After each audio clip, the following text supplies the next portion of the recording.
All right, welcome everybody to the latest Live Motocross podcast. As I'm joined by the great man, former star racer Jackson Richardson, fresh off the AusX opener in Redcliffe, rounds 1 and 2 there. He was there in the flesh, enjoying it, lapping it up, catching up with plenty of old mates and enjoying the racing. But before we welcome him, we'd first like to thank our sponsors in Fly Racing, Firepower, Dirt Store, and Fuchs Silkaline for all their incredible support. As without them, none of this be possible. All right, welcome, Jats. Sounds like you had an absolute ripper weekend there, mate. Plenty of golf, plenty of supercross, plenty of catching up. The weather was great, the racing was good. So, how was it all from your perspective? Oh man, it was a solid weekend. Yeah, got to catch up with everyone. Caught up with a few mates that I haven't seen in a while. Played a fair amount of golf, and yeah, got to catch up with everyone at the races too, which was cool. A lot of faces I haven't seen in a long time. It's been like 2 years since I've been to a race. So yeah, that was cool. I got to see a lot of people that I hadn't seen for a while, and the racing was good. Track was solid. I definitely enjoyed a couple of beers at this one and labored through the rest of the weekend. But all in all, very good weekend. Yeah, mate. And how are the fans, the atmosphere? I'm sure everyone was pretty happy to see you, but just in general, seemed like a pretty strong turnout, especially on the Saturday. You know, the crew at AusX are doing a great job running it, everything from the social media. The track was solid. You know, the power of work that goes into it, isn't there, mate? So, how was the event for you, and how was the fan sort of turnout and atmosphere there? Man, yeah, night one, the Saturday night was absolutely electric. Like, yeah, we showed up. We weren't there for the day. We just got there just before the heat races started, really. And yeah, there was not a spare seat in the house, so that was very cool to see. And yeah, like just those nighttime races, like are just the best. Like yeah, everything just pops a lot better. And yeah, like it was awesome. The show was good. Racing was awesome on that first night. A lot of good close racing. And the Saturday was also good, like as far as a racing standpoint, but there was like about half the crowd there, which like I mean is to kind of be expected. I mean, it's hard to really back it up unless you're a diehard doing it 2 days back to back because it was pretty warm down there over the weekend. And so yeah, Sunday as far as atmosphere goes wasn't up to par with the first night, but still overall it was an awesome weekend. The boys did an awesome job putting that one together. Like Adam Bailey and them and Josh at Pro Tracks, they put together a good track. The boys put on a good show. So all in all, it was an awesome weekend.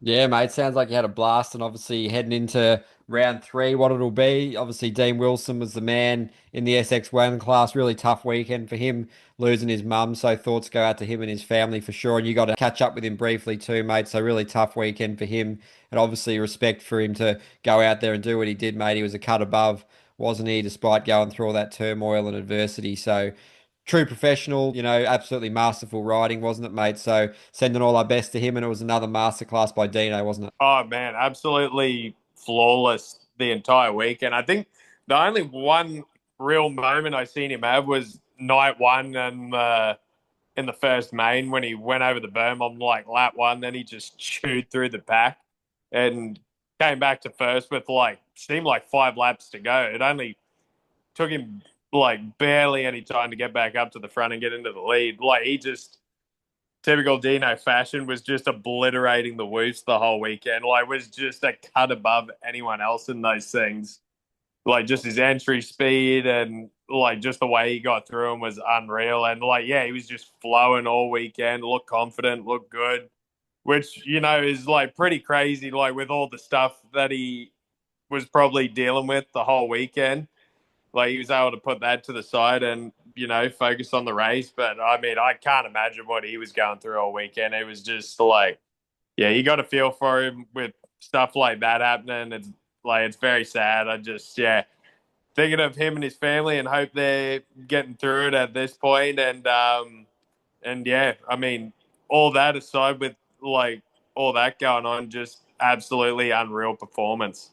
Yeah, mate. And obviously, talking about the track, what was sort of some of the keys to success for your opinion there in the track? The whoop section, the ending of it with the berm there seemed to catch a few blokes out. There was a couple of different rhythm sections that some of the guys could obviously get through to gain that time, mate. But yeah, yeah, I really had to make those passes stick when the time was there. And there's some pretty assertive racing throughout, mate. So just any insights there on what you saw in person of what the best guys were doing? Yeah, the track was, yeah, like you had to be aggressive on this track. There was a few 90-degree corners and a couple of real sharp 180 corners, so you really had to run it in on a guy if you wanted to get around him. And I mean, the biggest part, the biggest factor on that track was the whoops, because it was I mean, I'm speaking like a guy that's standing up in the stands now, where I'm like, they didn't look that big.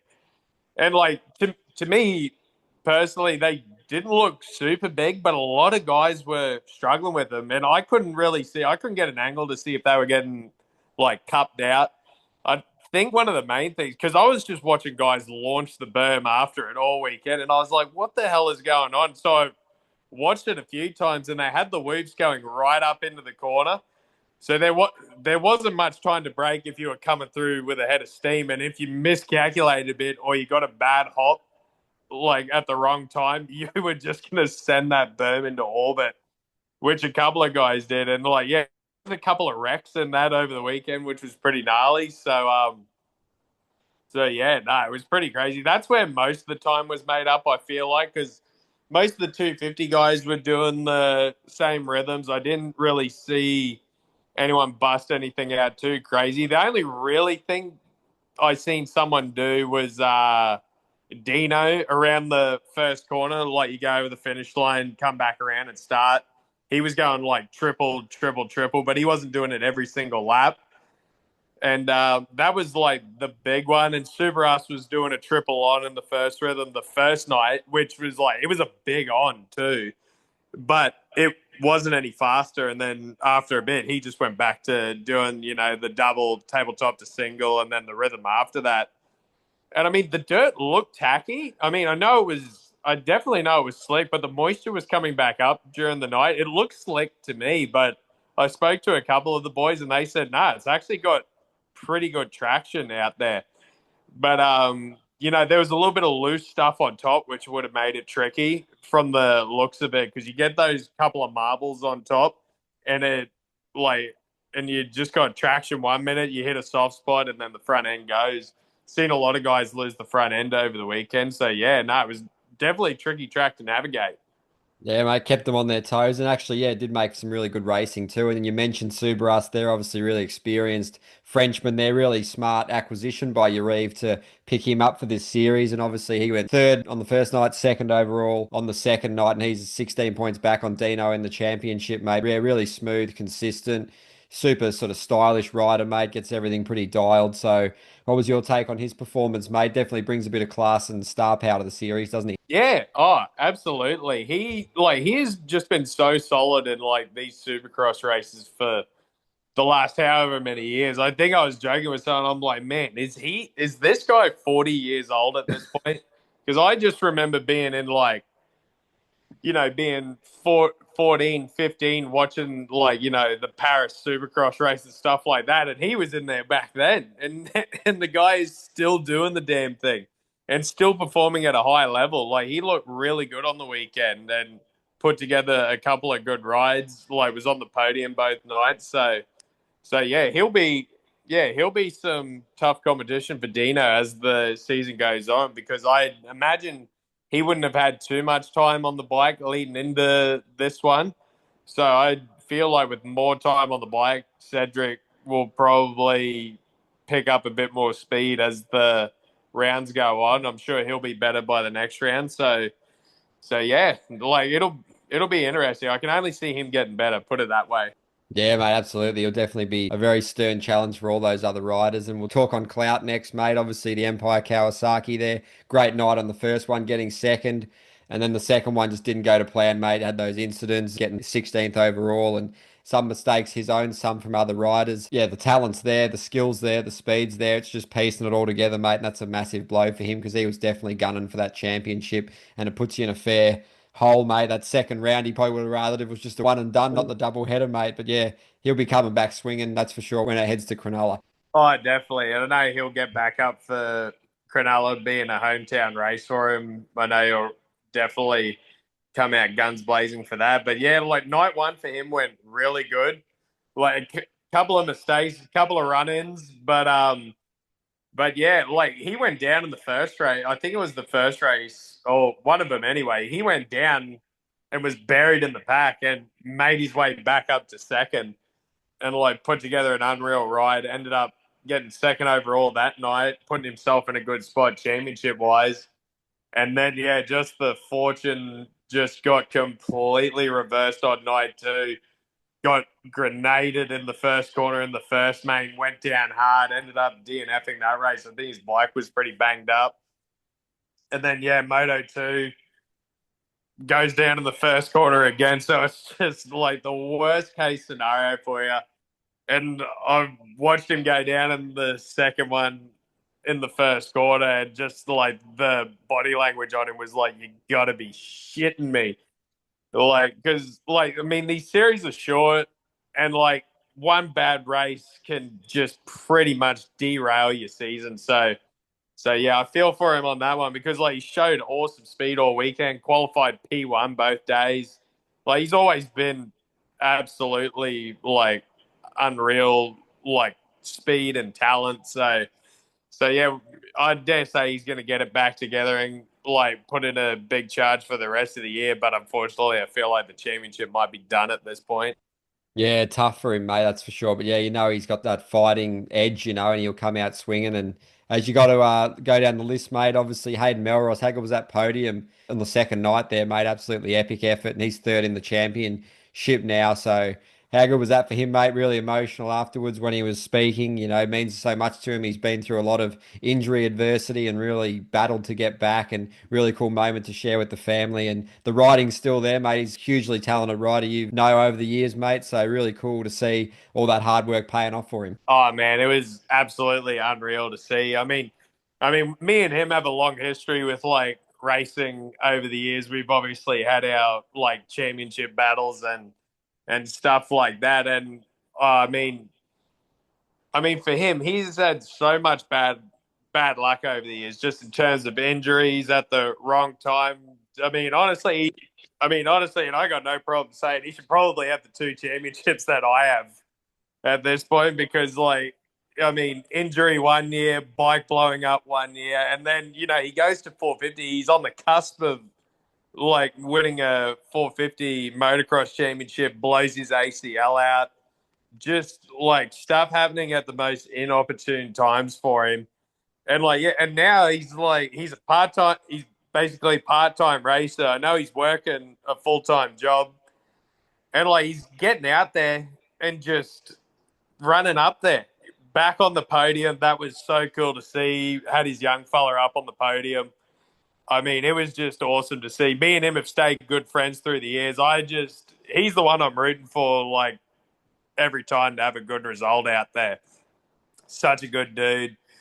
And, like, yeah, just to see that, like, for him and his family, I was just stoked to see that. I hope he continues that for the rest of the season. That'd be awesome.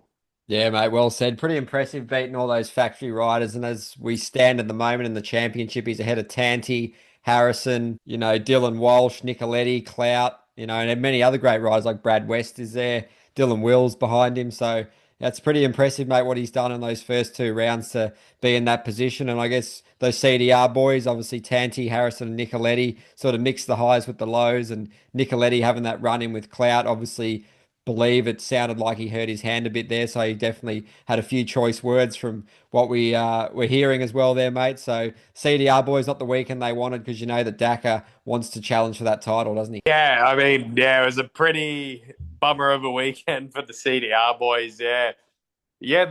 I mean, the guys just really didn't have the pace to. Well, I tell you what, Tanny showed good glimpses of speed throughout the weekend, but just crashes just derailed his weekend for the most part because yeah, he was just on the ground, put himself in bad positions at the start of the race and had to work his way back. And he got a podium in the last race on the weekend, which was a sign of okay, he's got the speed. He just has to keep it upright, and he'll have some good results. But Harrison had had a bit of a mediocre weekend. I mean, I'm sure he's still getting used to that bike. and like the team and everything. I'm sure he hasn't had much time on it. And then and yeah, it was just like a couple of tip overs here and there, but like nothing too bad. And then yeah, Phil had a pretty unlucky night on the first night when him and Cloudy went down together and he got banged up a little bit and then had to go to the LCQ. But yeah, Phil to me anyway just didn't look comfortable out there. He just kind of circulated in my eyes, and yeah, I don't know whether it was just like just wasn't feeling confident that night or getting used to the bike or anything like that. But he was a fair bit off the pace, so I mean, for the CDR boys, they got a lot of work to do before the next round if they're gonna even have a sniff at like getting in the championship hunt, because all three guys had a pretty bad first weekend and they're a fair way behind in the points already. So it's going to be a tall order for them. Yeah, mate, well said, absolutely. And then you got the KTM factory rider Dylan Walsh. Obviously, Crawford wasn't racing, mate, but yeah, he's come straight off the Motocross of Nations with Team GB. So that's a big task to come straight in, go back on the 450 for his first Supercross race, and then 250 at the nation. So pretty tough, mate. The jet lag must have been real for him. But yeah, he definitely showed some good starts, and there's plenty of the skill on show, mate, because he's a regular in the American circuit as well, mate. He's raced all over the globe, very sort of seasoned campaigner, but expect more from him. He'll probably just be happy to get through that one and rest and recover and recalibrate ahead of the next round. Oh yeah, definitely. I mean, to me, I don't know if it was like just the limited amount of time on the bike and like, coming from the nations back over here and getting into Supercross was probably a pretty tall order. And like, he probably wasn't feeling 100% like with jet lag and everything like that. Cause to me, he looked a bit uncomfortable on the weekend. And I've seen him ride Supercross before. He's a solid Supercross rider, like after watching what he's been doing in America and stuff like that. So, I mean, give him some time. I think he'll pick things up. Yeah, just the weekend, probably the first round, new bike, being on a 450, like racing 450 on the Supercross track for the first time, probably was a bit of an eye opener. So I can see him getting better as things go on. Like they'll probably be chipping away at it and putting a bit of work in before Cronulla. So I can see him getting better, but yeah, just looked a bit uncomfortable like most of the weekend. Yeah, that's well said, mate. He'll definitely be looking to put in some work and just get back dialed in. And then obviously on to SX2, mate. Lux Turner, definitely an epic couple of nights for him, mate. Obviously leading the championship. He even mentioned it was better than he expected, even though, he's shown that he's a really elite rider over in the States, mate. But he's really full of praise for the team. They said they've got an awesome bike there. He was happy with the starts and they're putting in the work to make life as easy as possible, mate. And he's certainly repaying them, mate. So he's definitely a good addition to the series. And that's good for Yamaha to be putting the bike up there in that 250 title contention, just like you back in the day, mate. Oh man, yeah. I mean, I mean, like with Lux Turner coming over, I was actually excited to see when he came over to see what he was going to do, because I know he's a solid rider in the States. He's just always in that like, he's always on the West Coast and he's around that like 8 to 12 area. So the spots where like you're not really watching, and so no one really gets to see like he's riding. But I see his results and he's super consistent and like he's a solid rider. And then, man, he just had the most consistent weekend of any SX2 guy. I think the worst he did was fourth in the main events. Overalls both nights.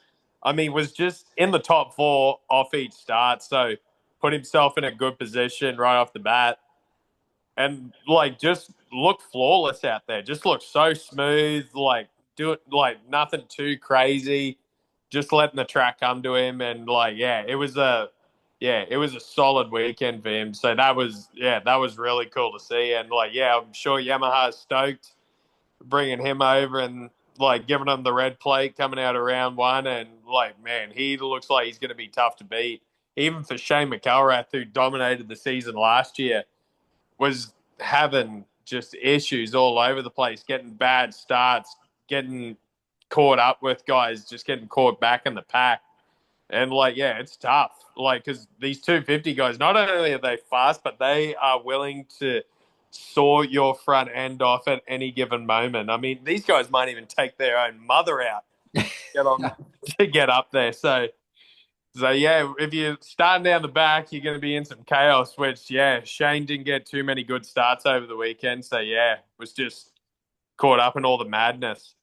Yeah, it was a bit of a mixed bag for some of those riders, but yeah, Lux definitely kept it consistent. But yeah, Alex Larwood had a good weekend. He's second in the championship now. He just seems to be getting better and better, both motocross and supercross, just showing what he can do when he's fit, mate, because he's had his fair share of injuries as well. And then Ryder Kingford's third in the championship, mate. A few mistakes cost him, but he's definitely an extremely talented rider for sure, mate. And he'll definitely be wanting to, put it to his teammate because, that bit of supremacy, wanting to do well and just be the best Aussie out there will be his aim as well. Yeah.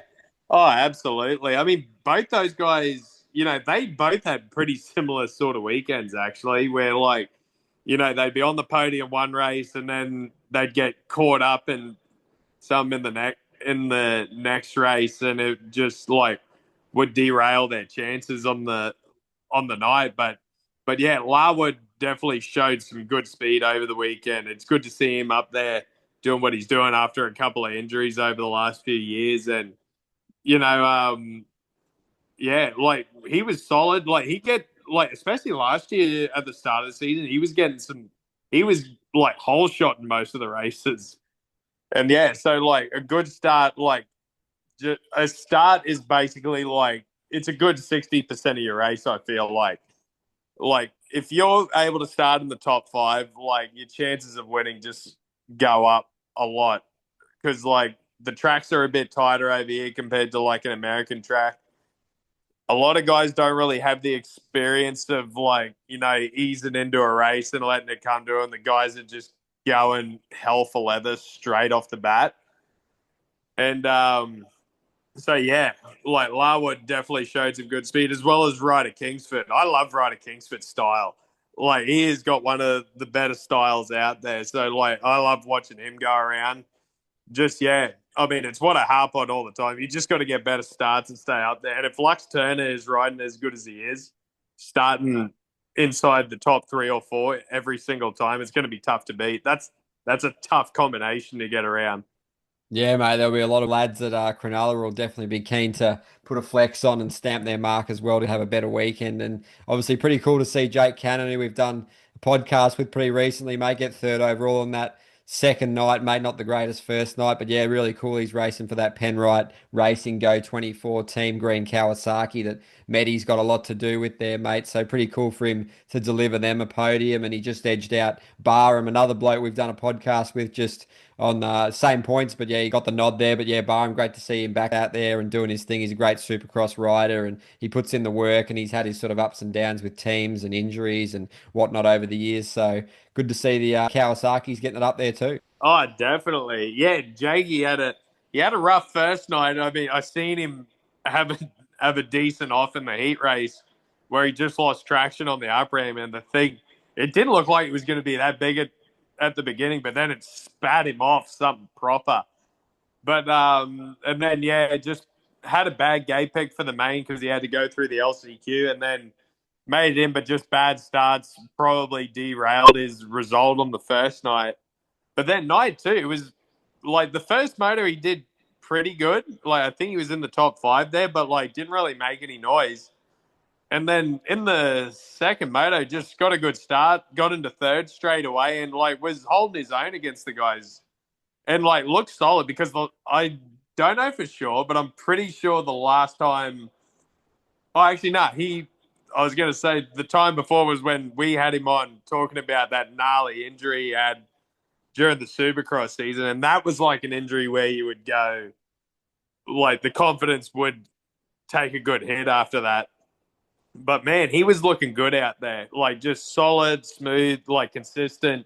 Didn't do anything too crazy, and was able to get on the podium, which was awesome to see. Not only for him, but for Medi as well. It was good to see his team get their first podium. So yeah, it was good to see. Good things looking up for those guys, and then KJ as well. Barham had a good, solid weekend. It didn't look like it was going to be going good on the first night. He had a couple of tip overs, was in amongst a bit of chaos, and then, but just quietly put together like consistent races after that.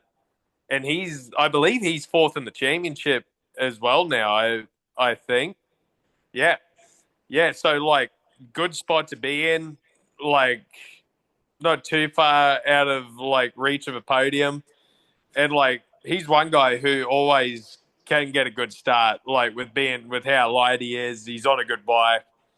So, like, he can get up there and put it up the front off the start and hold his own there with the rest of them. So, I'm keen to see what he's going to do for the rest of the year. Yeah, mate. Anytime you're finishing ahead of Shane McElrath, it's definitely a good thing. He had a bit of a rough weekend, that's for sure. You touched on it before. And Wilson Todd looked like he had some excellent speed, mate, but he had a few dramas in the races too, same as Cosford. And then Tiger Wood was pretty impressive, the youngster that's been, doing his thing over in America there on a race in Canada and come back home with your Reeves team there. And he definitely showed that he's got the skills to run it and match it with those blokes. And then Reese Budd, not the weekend he would have wanted. And same with Noah Ferguson, mate. Definitely expected him to be a lot higher. So I know he would as well. So Reed Taylor, pretty sad for him breaking his arm there, mate, because he'd been looking to make his mark after that pretty solid spell in America. He's been working hard with the Club MX crew. So any of those blokes you want to touch on? Yeah. Oh, it was a bummer to see what happened to Reed Taylor on the first night because he showed good speed and he was running up there with the front guys, and then just a gnarly wreck. And the Whoops Lux Turner came across on him like at the end of the Whoops, and it just high sided him, spat him off, and he broke his wrist, which was a bummer to see because I was looking forward to seeing what he was going to do, especially after being in America for a for a year this year, riding with Club, getting the experience over there, and to have that happen at round one is a bit of a bummer, like Wilson Todd showed awesome speed all weekend, like as I was expecting him to do, but just it like pretty much everyone except for Lux Turner got caught up in some kind of mayhem at some point over the weekend. It seemed like, and like, man, I remember sitting there watching one race, and my neck was getting sore from looking around because, like, guy would go down here, someone would cartwheel over there, two guys would take each other out here. It was just all over the place, and then Wilson, I don't think they caught it on camera, but I was watching him during the second main because he got a bad start, went down, was like eighth or something like that, and then he had a gnarly get off in the Whoops where I seen him.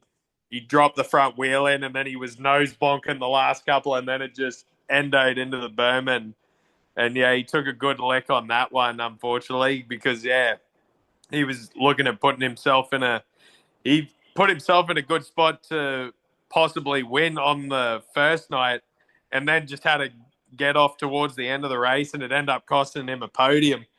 And then, night two, unfortunately, things didn't go to plan. So he's a fair way behind in the points now. And, with the series being so short, it's so hard. You're going to need help from a few other guys to have bad nights in order to get back into it. But hopefully he can rebound and come back stronger at Cronulla. Yeah, well said, mate. It's definitely interesting to see those blokes and how they fare. And any final thoughts on the weekend, mate? How's it been settling back in to work and all that? And obviously, a few Oh, words on the Aussies winning the Motocross of Nations too, because we didn't do a podcast last week. But yeah, Lawrence Brothers and Webster, back-to-back deserved winners, doing the country proud. Another hugely impressive effort on the big stage there, mate. So just a couple of final thoughts there. oh man, that was absolutely unreal to watch. And I mean, I was confident going into the weekend, but things happen over there. A guy goes down like at a bad time. It can really cost you, especially because the points are so close. But man, you just watched it the whole weekend, and I was like, far out. Um, com- I'll be shocked if they don't win at this point because like Jet and Hunter just dominated each and I mean, clean swept all motos, and Webster fought back from a first turn crash to like bring it back and put in a result. I think he went 12-14, I believe, which is like solid, especially for a guy that only seems to only ride a 250 for that event nowadays. And like the only guys that were ahead of him were MXGP and Top AMA riders. Like, those are the only guys that were ahead of him. There was only like 4 of them ahead of him. So it was awesome result by him. Just all around team performance. So yeah, going from not winning one to going back to back is it's pretty damn cool.